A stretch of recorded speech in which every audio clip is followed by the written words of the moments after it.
মাতা পিতা যাহাদের অন্ধকার কবরে,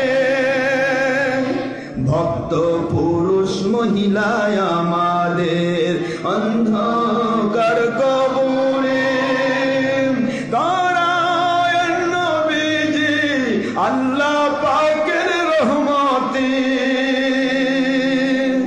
মাতা পিতা যাহাদের অন্ধকার কবরে,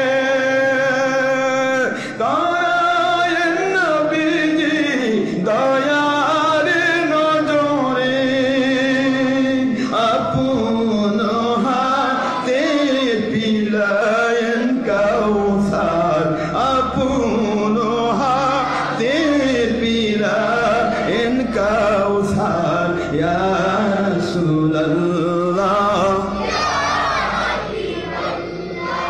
ইয়া রাসূলুল্লাহ ইয়া হাবিবাল্লাহ। আমরা সবাই গুনাহগার, মহান আল্লাহর দরবার সুপারিশ করবেন নবী ময়দানে মাহশর, সুপারিশ ছাড়া নেই মোদের পরিত্রাণ।